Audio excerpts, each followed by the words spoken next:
requesting Dr. Debobroto Das, Secretary of Webinar Committee and Admin Flora and Fauna Facebook group to give welcome address about today's speaker.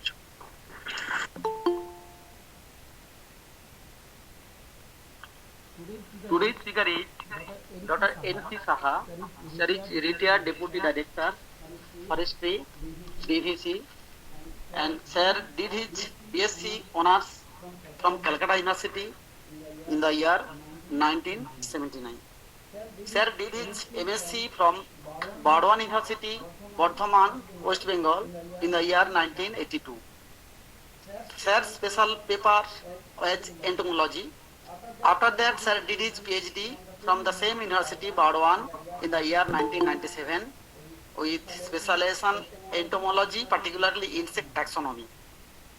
Professional training, forestry training, Cafe Kursiang, FRI 2 years, fishery from Kuli Kollani 6 months, sericulture, particularly Tosor on CTCR and TI Ranchi, hydrology and sedimentation monitoring for watershed management, HBAG SC Training Center, watershed from Bhubaneswar, WTCER, ICAR, modern nursery and planting stock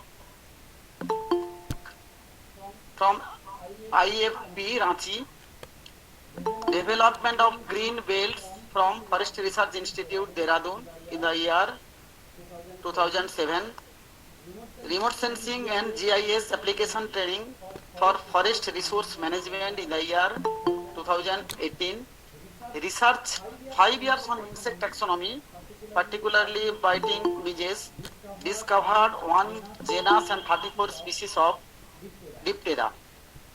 12 full-length paper published in different international journals, entomology, zootaxa and ecology. Teaching faculty as lecturer forestry in Soil Conservation Training Center, DVC, Hazaribagh. In Casphos, Burnihat, guest faculty taking classes on NRM to 2018. Delivered lectures in RFO, EFRC, Heck Cafe, Kursiang, West Bengal. Lectures on NTAPS for FSO of Telangana State under TSFA, Hyderabad. Administrative activities, that is Deputy Director, Forestry in DVC as Divisional Head of Forestry and Fishery. Sirs awarded silver medal in forestry in the forestry botany in the year 1993.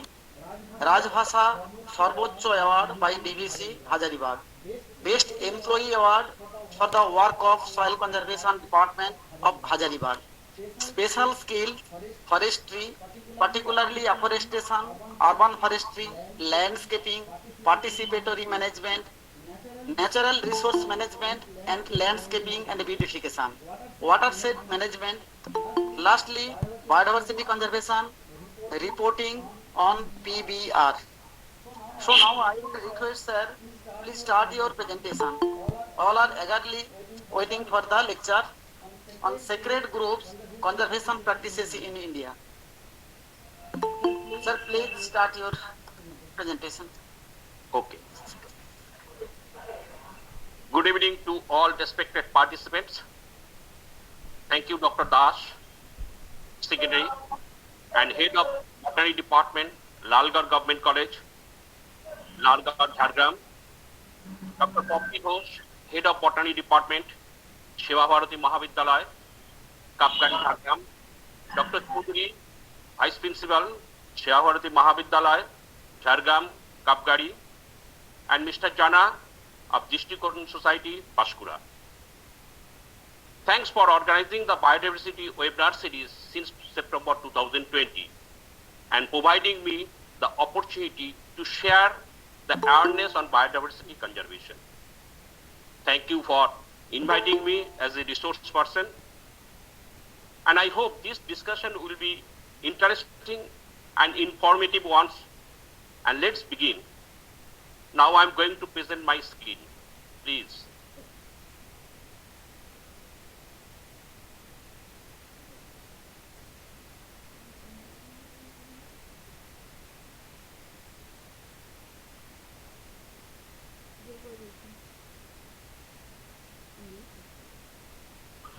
visible? Yes, sir. Is it visible? No, sir. Okay, is it visible? No. Okay. It is a full screen? Yes, sir, it is visible. Okay, okay, thank you. Please So, start, sir. India has a long tradition of conservation of natural resources. Many communities are dependent upon the forest resources and act as a practitioner of the same, thus creating a unique environmental harmony. The sacred groves are one such ancient method of conservation, since they are dedicated to local deities or ancestral spirits. They represent not only the spiritual entity, but are also valuable gene pool that has been a key to in situ biodiversity conservation through generation after generation. And this is our topic of discussion today, sacred groves and conservation practices in India. So this is there is a two aspect of conservation aspect of the sacred groves. One is the traditional culture. There is the cultural activity like the different folks and myth and lores are there.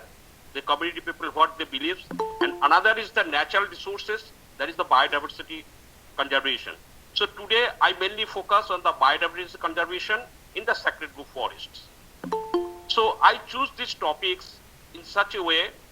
In my service career, I have visited the different forests of India and some places of the some where I have seen the sacred grove forests, which have a special interest, and there I have documented some photos and noticed some rare flora and fauna, and thereby that I will share today my experience with you. Okay, now I am going to be. This is the one of the sacred groves of the Meghalaya. You see, this is a very nice forest, and there is a one monolithic symbol is there. So this is the good example of the sacred groves in our country, in the particularly in the Meghalaya. I'll come later on. So, the word sacred considered to be holy or connected with God, and the word group means small area of land with the trees and tree of a particular type grown in it. These groups, the protected forest patches dedicated to God and Goddess, and survive the acts of development because of the conservation ethics coupled with the taboos and traditions to avoid the perceived worth at its resident deity. This is one of the deities of the community. They are believing of the West Bengal. The community peoples believe that God, that it will help the community peoples. Now, this is an institution of sacred groves, perhaps as old as civilization itself, born at the time when Christian religion was taking shape. Every sacred grove carries its own legend, lore, and might, which form the integral part. Now, what are sacred groves? That has to be clear very. Now, sacred groves are the tract virgin of forest with a rich diversity which have been protected by local peoples for centuries for their cultural and religious beliefs. There are certain taboos associated with them, and also believe that deities reside in them and protect the villages from different calamities. An inextricable link between the present society and past in terms of biodiversity, culture, religious, and ethnic heritage exist in the sacred groves. This is in the background. There is a sacred forest. This is a lonely place, and this is a grassland. This is the buffer zone. We may call it the buffer zone. So, sacred groves are the nature laboratories for evolution of the wild species and are significant genetic and ecosystem diversity. An expanded body of literature shows that the vegetation of the sacred groves seems to be represent the original floral species composition of the forest of that region, and probably constitute the only representation of the forest is near natural vegetations. Some of the species are so preserved of medicinal values. Many such groups are rich storehouse of biological diversity and endemic organisms in particular area. Now I come this cultural and biological diversity of the world. So this is the two aspects. One thing is the cultural, and one thing is the biological diversity. Here is the main two circle. This is the circle 1 and this is the circle 2. In circle number 1, it is the highest cultural biodiversity. And here in this circle, more than 200 languages are spoken. And the countries are Papua New Guinea, Nigeria, Cameroon, and others are Indonesia, India, Australia, Mexico, Nigeria, Brazil. And in another side, there is a circle 2, the highest biological diversity is there. These are the countries Colombia, China, Peru, Malaysia, Ecuador, and Madagascar. You know, the Ecuador, nearby the area, Galapagos Island is there, where the Darwin's working place is there. Their endemic species is more than 85%. But if you see in the Madagascar, you come to the Madagascar, this is an isolated place where the endemic species is more than 96%. So countries listed by the biologist, the circle 2 is the mega diversity countries for their exceptional number of the unique species. And in between two, one imaginary circle is there. In there falls the Indonesia, India, Australia, Mexico, Nigeria, and Brazil. They contain both the cultural diversity, including the highest cultural diversity and highest biological diversity. That's why India is rich in cultural and biological diversity. So next, the Indian traditional culture, what it is.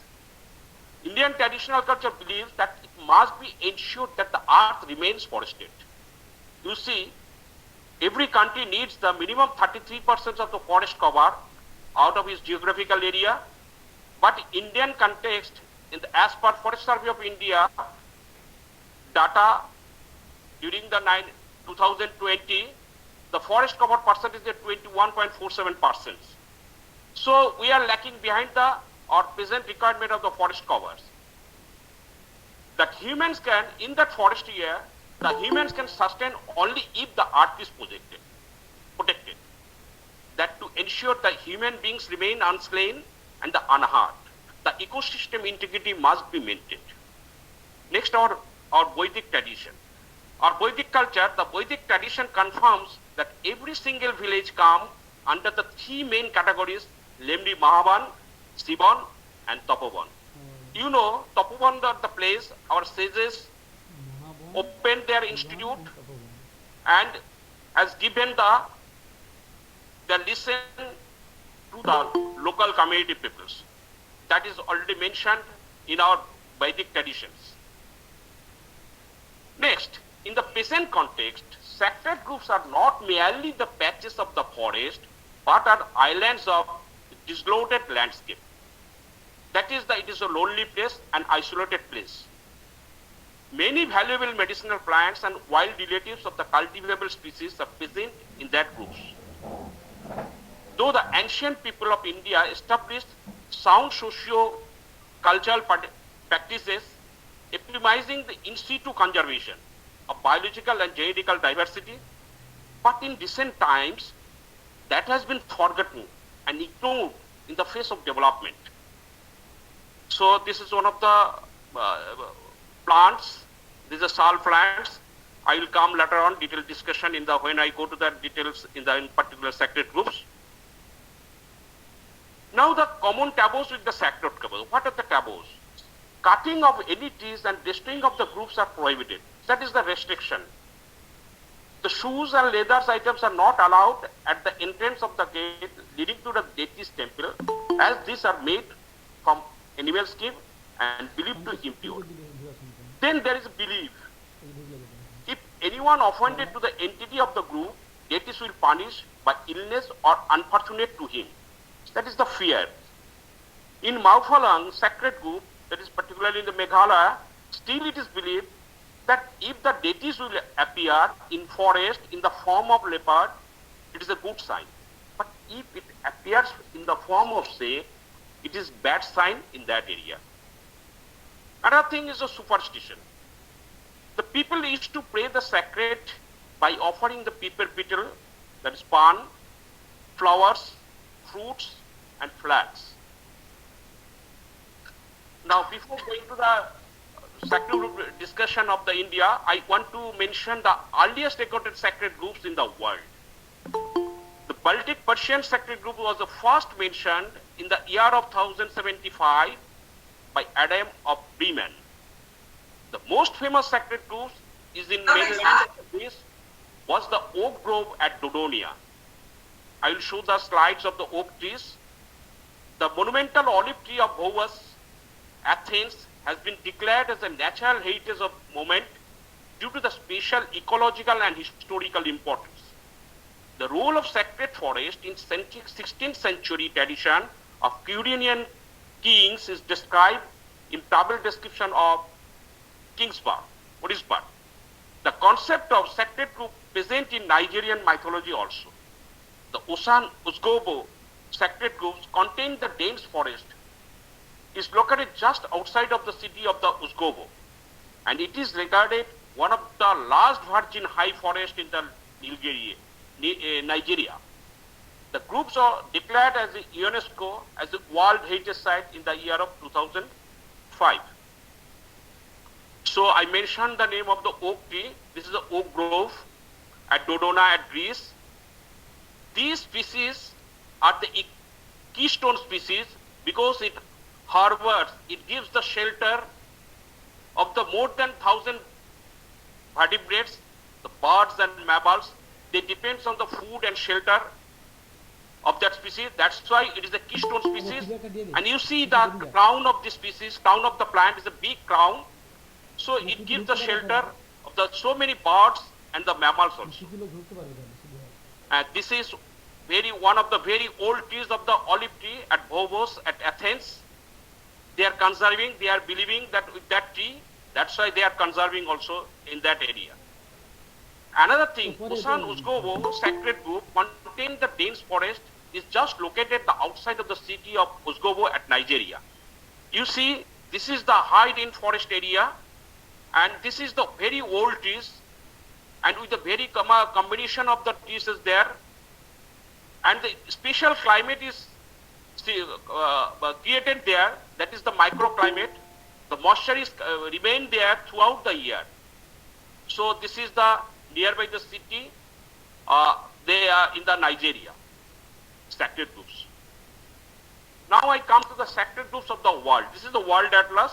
The sacred group of the world present in India and other parts of Asia, in Africa, in Europe, in South America, and Australia. And also it distributed some other parts of the other continent also. The sacred groups in India, each group is associated with the preceding deity. The groups referred to be by defined names. I will come later on. These are maintained by the local communities where the hunting and logging is strictly prohibited.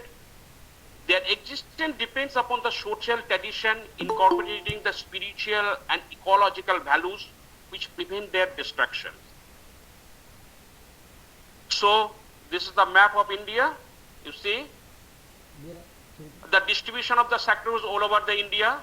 This is the Western Ghat, the famous place, and very peculiar type of the forest you can see there here. There is so many sacred groups in the Karnataka, and this is the tri-junctions of the three states, Tamil Nadu, Karnataka, and Kerala, very rich in respect of the biodiversity. Another region is the Northeast India. These 6 states are there in Meghalaya, Assam, Arunachal Pradesh, Nagaland, Manipur, and Mizoram also, and Tripura also. There is also sacred group is very common in that places. And in Rajasthan also you can see the sacred groups, and in the Himachal Pradesh also there is a sacred groups. In Karnataka it is commonly known as a Devar Kadu, but in Tamil Nadu locally called Kabil Kadu in the Tamil Nadu.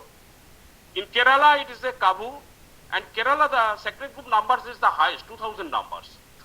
In Rajasthan, it is Orans. But in West Bengal, it is named as a Gormathan. So according to the local languages, they are keeping that name. In Maharashtra, Devari. In Assam, it is called as the Than. In Meghalaya, Law Lingdha. In the Meghalaya. And in MP, in the central India, it is called as the Sama. The total area of the sacred group in our country is 42,272 hectares. You see how spread of this area of the sacred groups in our country. In the forest of the central India, the tribal peoples, the Santals, Lodhas, Mundras, and PD resided in that forest area. As in course of the civilization emerged with the time, they are to leave the forest, and colonized and formed the villages in that nearby the forested area. And they start their village life. Around 13,270 numbers of sacred groups have been reported from all over the India and reported by this workout by the Malhotra, which act as a reservoir of the rare fauna and more than rare flora also. So now I want to present the state-wise breakup of the sacred groups in India. So you see, this is an arranged in alphabetical way. In Andhra Pradesh, you can see there is a distribution in the sacred group 677 within the 13 districts. It is worked out by the Wildlife Fund, Andhra Pradesh, in the year of 1996. And next in Arunachal Pradesh, first it is reported by, worked out by Chatterjee et al. Number of sacred 58 and within 2 districts. Further in the Khan is a renowned ecologist. In the year of 2007, he further worked out 101 number sacred groups in 4 districts, like that of the Assam, Chhattisgarh, and Gujarat, and Jammu Kashmir, and Goa also, number is given. In Jharkhand, there is a 29 of the sacred groups in 1 district, worked out by the Mahathur, 2012. And Odisha, 6 sacred groups, worked out by the Devabrata in the year of 2014. And further, 13 sacred groups reported by Mahanti and Adhikari, year of 2012. And like that of the Pondicherry, Rajasthan, and the Uttarakhand, and last in the West Bengal. In the West Bengal, Dev et al., he is a renowned ecologist, worked out on the sacred groups and reported 670 sacred groups in the 5 districts, particularly the Southwest Bengal, the part of the Purulia, Bakura, Midnapur, and Birbhum, and part of the Bardhaman also. And further, Dev and Malhotra jointly worked out in the year of 2001 again and reported 109 sacred groups in the from West Bengal. So, in the percentage one, if I can express, I want to present in front of you. The forested sacred group is at 24%, and inhabited area, the sacred group present is 13%, and in cultivable land 60%. Why it is more in the cultivable land, I will come later on. Because some of the land converted to the agricultural purpose. That's why sacred groups remain patches of the very small patches of the sacred group present in the agricultural land. And under fencing that is highly protected, the 4% sacred group in our country. So with the pipe diagram, the reported sacred group I have been reported presenting in front of you. Next, how sacred group concern to us? That is very important. That you have to understand clear. First is associated with the tribals and others. I mentioned the tribals and others community.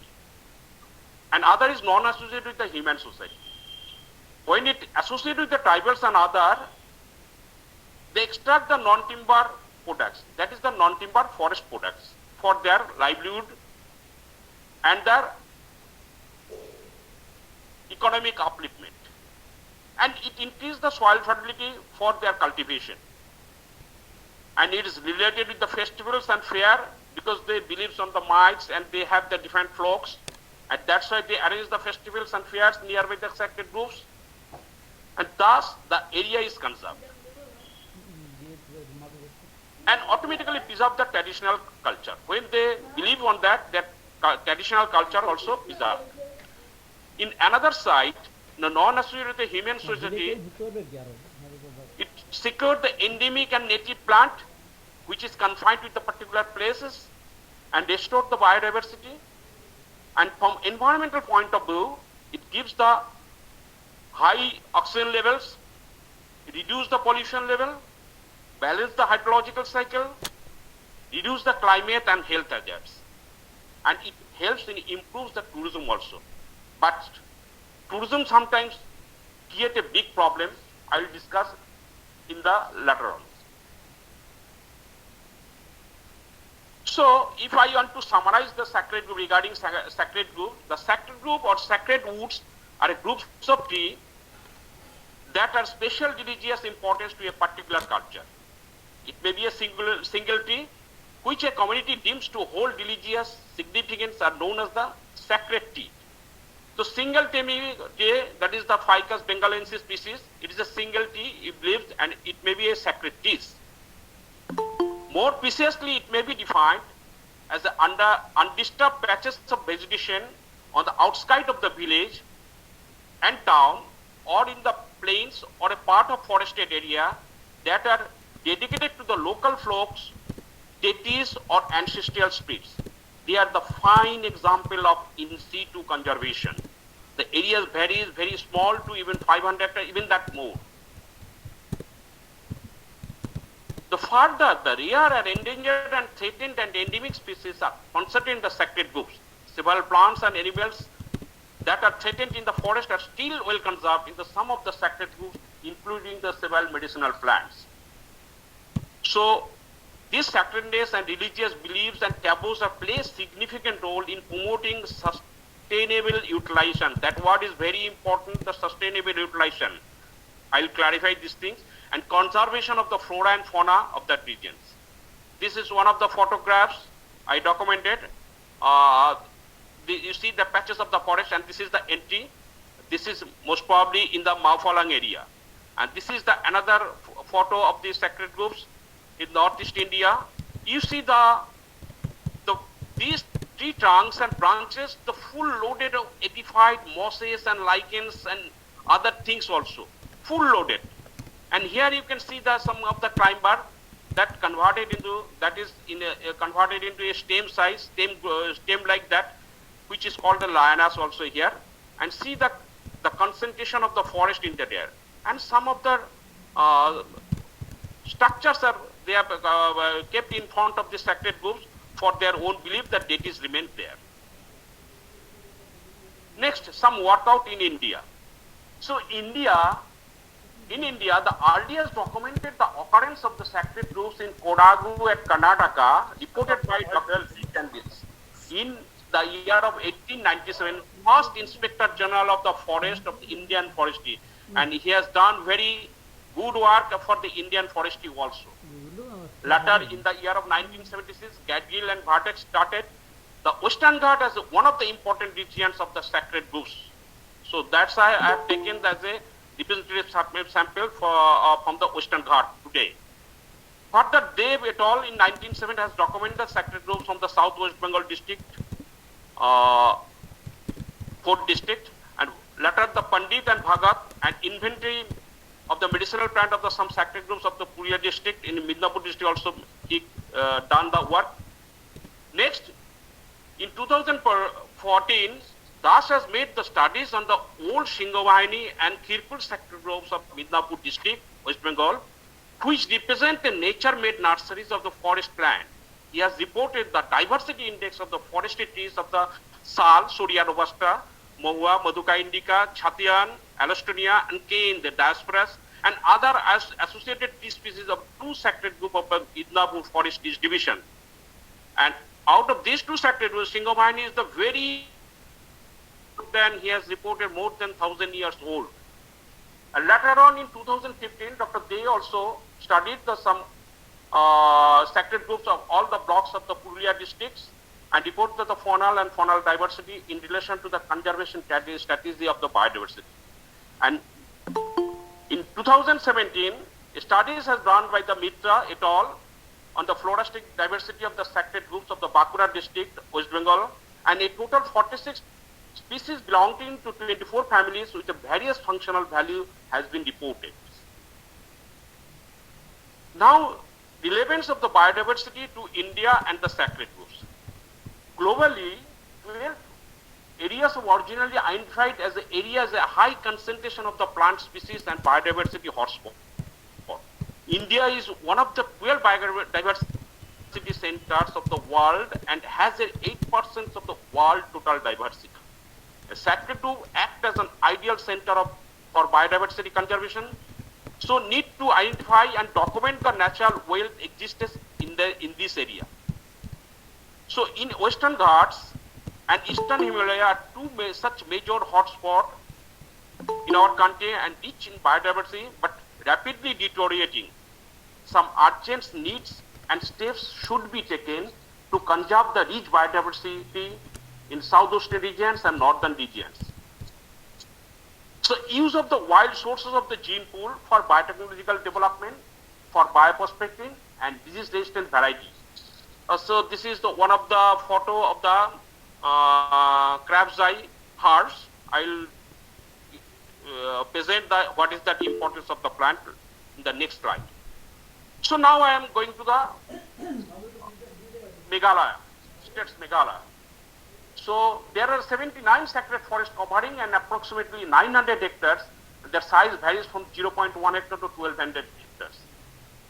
Total 131 rare, endangered and threatened medicinal plant species there. And this natural occurrence of the most medicinal plant has decreased due to the loss of habitat. So in the states of the Meghalaya, there is another plant, the Nepenthes khasiana. This is the picture plant, locally called as the Indian beachy.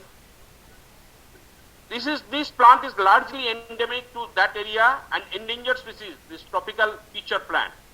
And another plant, you can see the wild Citrus indicus, that is the wild orange. And another information I want to place, the Gamar, the Melaina arborea is a statute of the Meghalaya. So it should be mentioned here. The specific flora brought under the Wildlife Protection Act 1972. Under the Wildlife Protection Act, some of the plants which is very endangered and threatened, that is kept in the provision, nobody can disturb and touch this plant. So these are the plants: cycas plant, Bedoveus cycat, blue vanda, lady sleeper orchid, pitcher plant and red vanda. This is the photographs of the pitcher plant, Nepenthes khasiana. They are insectivorous. This is the flagship species of that area, of the Meghalaya area. And next, this is another endemic plant in the Khasi Hills, the Vanda corulia, commonly called as the blue vanda, is an epiphytic growing orchid species in the native to Himalaya. For a long period, this vanda species orchid has been considered as extremely rare in the wild and are just found in the Khasi Hills of the Meghalaya. So another plant, lady sleeper plant, very rare one, Papilio species. These are the photographs of the species of the Papilio, very rare one. This is endemic to that regions. So 1, 2, 3, 4, how nice it is. So another wild plant, wild citrus plant, that is the Citrus indicus, you can see in the Meghalaya, also in some part of the northeast India. Next, sacred groups in Meghalaya. This is the following sacred groups in Meghalaya. How it is developed, this mosses and all these things and very compactness are developed due to the moisture condition and wet condition they have developed. These sacred groups considered as a sanctuary of ancient angiosperms and the cadre of flowering plant where angiosperm have been diversified, worked out by Takhtajan, and it represents the sole remaining natural forest outside the protected area and maybe the key reservoir of the biodiversity. This is the key reservoir of the biodiversity. So sacred groups are relic forest and maybe only the remaining climax vegetation of an area, although now disturbed as a result of human action. That is the biotic interference. Next, sacred groups in Meghalaya. It provides the ecosystem service, how we help us, such as the erosion control, maintenance of the water quality, conservation of the soil maintenance and hydrological cycle. So when the trees becomes a very bigger size, the root penetration will be increased, and it helps in the infiltration capacity of the water, and ultimately helps in the seepage also, and thereby they conserve the moisture. And that's why the forest becomes a very wet and moisty condition.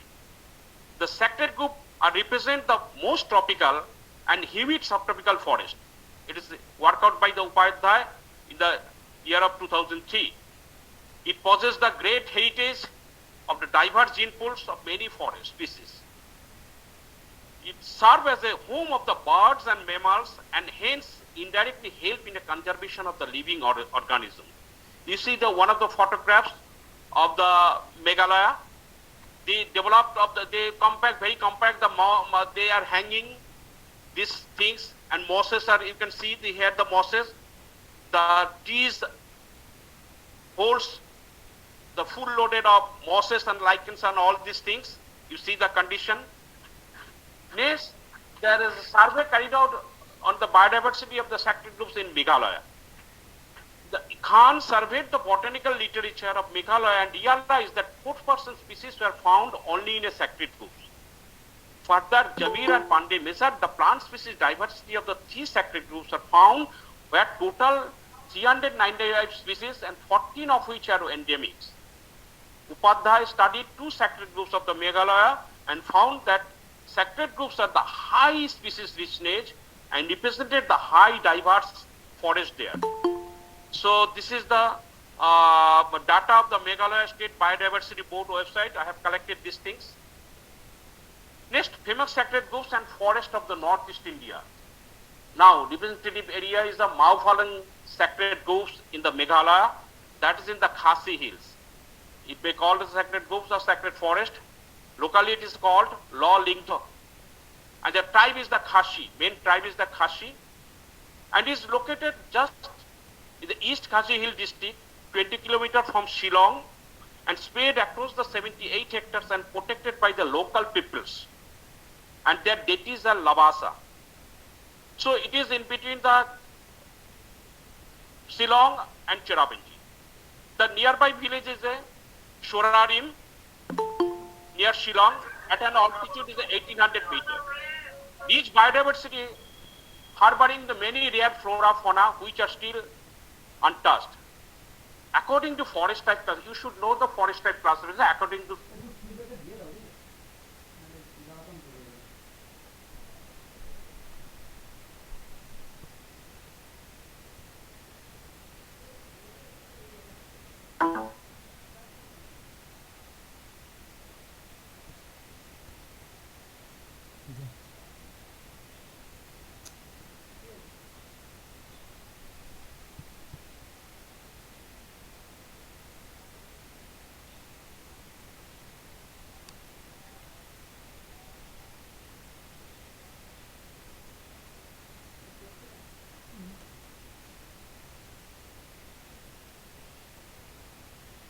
বাবুকে ডাকা হবে না, আমি ঢুকতে পারবো না। ঠিক আছে, দিয়ে দাও, তাহলে কোনো যে আমি ঢুকতেছি না, কেটে গেছিলাম তো আমার।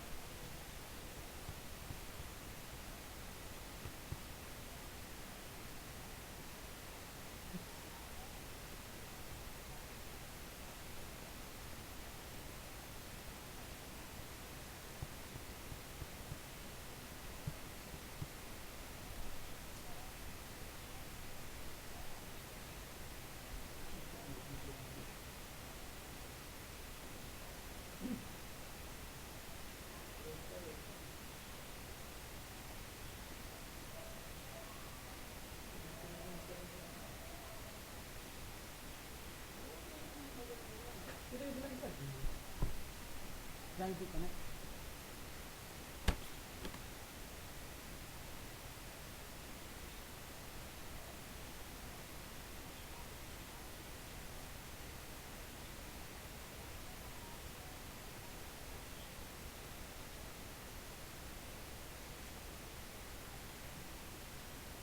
তুই ধরা পালিয়ে গেছিস